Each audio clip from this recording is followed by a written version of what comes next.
75 years. 75. That's the average amount of time an individual gets, provided that they're lucky. Now that accounts for 75 summers, 75 winters, 75 springs, and 75 autumns. Not sounding like much now, is it?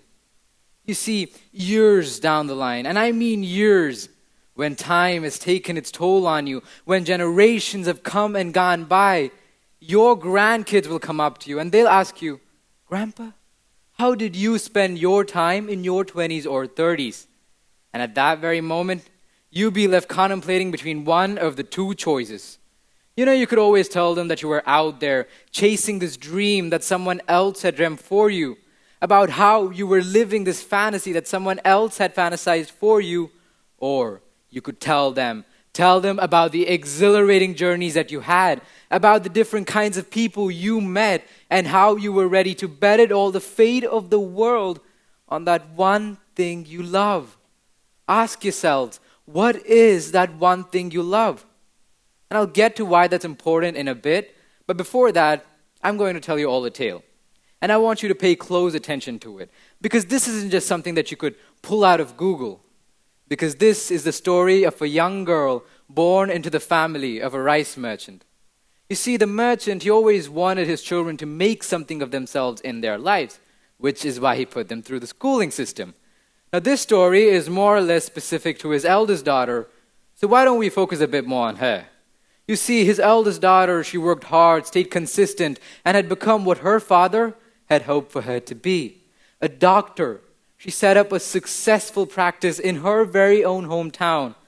But eventually, she had to move, because like in every other Indian household, she was married to a man who lived on the other side of the state.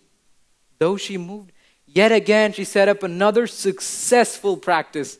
And as for life was going great. She even gave birth to 3 children, one of whom gave birth to me. Yes, ladies and gentlemen, this is the story of my maternal grandmother. You see, my maternal grandmother was always the sort of person who loved helping people. At any event, she tried to donate money or cater food to orphanages because that's what she found passion in. And everything was amazing till that fated year came into existence. It was 2019 when we found out that my maternal grandmother had cancer, and nothing was ever the same after that. See, I always knew for my maternal grandmother to be this person who radiated this everlasting positivity. But the cancer, it meant that she had to lose something dear to her. Her hair, the very hair that she'd grown to knees length. And losing that took a huge toll on her overall psyche. But eventually, after rounds and rounds of chemo, things took a turn, but for the worse. I still remember my mom had gone to stay by her side for an entire month or so, during the time period of which my dad received a call. He picked up the phone, put it right up to his ears, listened in, disconnected, and proceeded to whisper something into my paternal grandpa's ears. Now, I tried to make sense of it by piecing together the its and bits that I heard, but I really couldn't. And then I asked my grandpa, "Grandpa, what did Dad say?" My grandpa, he turns to me, and he turns to me with this sad look on his face. He tells me, "Your maternal grandmother passed away." Again, crying and crying and crying, begging the gods to give her back, hoping that I'd get one more time with her. Hoping that I'd get a call telling me that she was fine, that it was only a false alarm. But that call never came through. The next day, we had to go to the funeral. And as I got closer and closer to her body that just lay there, draped in this beautiful red sari, as I looked over her, on her wrist, I saw her watch. And that was when it clicked. That was the moment I'd realized something that most people don't throughout their lives. That was the moment that I'd realized that one of the biggest misconceptions about the concept of time that most people have, be it Gen Alpha, Gen Z, Millennials, maybe even Gen Beta down the line, is the span of it. People think that once they're born that they live up to X amount of years and that nothing can cut them short of their time on this planet. But that, my friends, that is so far from the truth. Because the truth is, any of us at any point in our lives might run out of time. And another thing to understand is people, the second that they start earning, they start chasing things that they could have. Now, trust me, ambition's great. I'm all for it. But ambition turns to greed when you lose value of the things that you do have. The reason I say this is because in our day and time, people pick professions like picking a trend. For Gen Z, it was the IT sector. For millennials, it was either engineering or civil services. And for Gen Beta, I am 99% sure that it is something AI related. But why do people pick any of these professions? Is it out of genuine interest? Well, in most cases, absolutely not. You see, people pick any of these professions for one of two reasons. Either for this pseudo sense of stability that they get, or to get married. Yes, folks, of all reasons, to get married. Okay, you know what? Why don't I do this? Why don't I put my point in the form of a question? What would you say is better? Spending all your time doing something that you never were interested in the first place, all for the monetary gain that would ensue, and then being unemployed? Or spending your time doing something that actually matters to you, something that actually makes you feel curious, and then being unemployed? Chances are, if you're actually doing something you like, you're probably going to have a job by the end of it. And down the line, it isn't going to be man versus man for jobs, trust me. It's going to be man versus machinery. So what I've said up to this point, it might not really apply well with Gen Z or Gen Alpha, but it definitely will with Gen Beta. And to all you Gen Beta kids, all you Gen Alpha kids watching the playback of this talk, down the line, you will have people coming into your lives. People telling you work hard for 2 years, your life will be great. People telling you work when you work and enjoy when you enjoy. And you have to understand, to these people, you are not to listen. Because this kind of a mindset, it will never allow you to enjoy life for what it truly has to offer. And I'm reminded of a story. How many of you here have heard of the name Matt Steens? Anybody? Does the name ring a bell to anybody here? The truth is, Matt Steens, he wasn't a Nobel laureate or a Fortune 500 founder. No. Matt was just a young boy diagnosed with muscular dystrophy, leaving him confined to a wheelchair, dead by the age of 20. Throughout this talk, we've spoken a lot about death. But when it comes to Matt, I want you to focus on the way he lived. Matt's parents, they told him to go out more, to make new friends, because they feared that their son would end up becoming just another man who walked the face of this planet, having no one to remember him by, no one to mourn for him.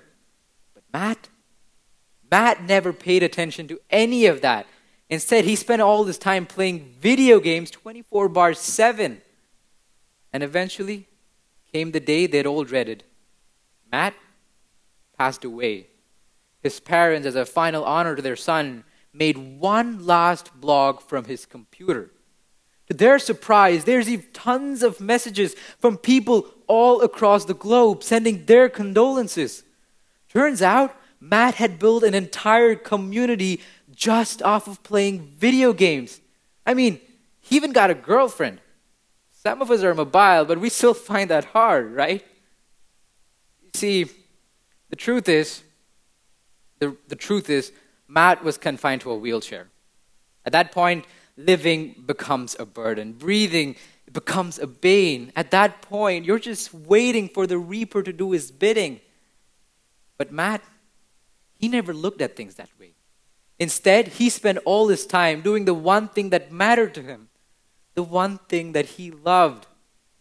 And speaking of doing things that matter, all you Gen Beta and Gen Alpha kids, do you want to get ahead of your peers in life? I know it sounds like a commercial, but do tell me. See, the truth is, your peers and your preceding generations, they don't understand the value that an opportunity truly has. To them, it is something that is to be given, not taken. They expect for it to be served over this golden platter. But that is not true now, is it? Okay, why not do this? Let me give you all an example. I, for the longest time, have been accused of hogging the stage. And I admit, guilty as charged. But the real reason why I got more chances than anyone else, it wasn't because I was better than them. Trust me, I was nowhere close. But the real reason why I got more chances was because I had realized that one of the most dim-witted ways of wasting time was by spending it waiting on chance to come by. And I get it. You're all thinking, that's fine, but what does any of this have to do with time? The truth is, it has everything to do with time, rightfully so. Throughout this talk, I've been preaching people to spend their time doing the things that they love because that's what matters. Because that's my message to Gen Beta. And what people do is they spend their time waiting on chance to come by to do the things that they love. This way, they end up doing it maybe once, twice, thrice if they're lucky.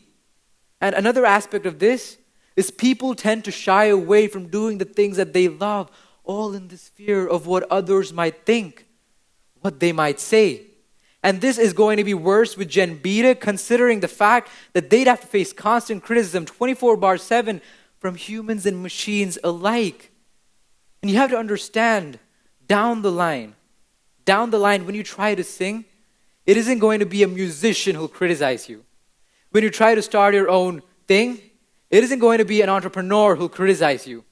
It is because it is those who have nothing to do, who have everything to say.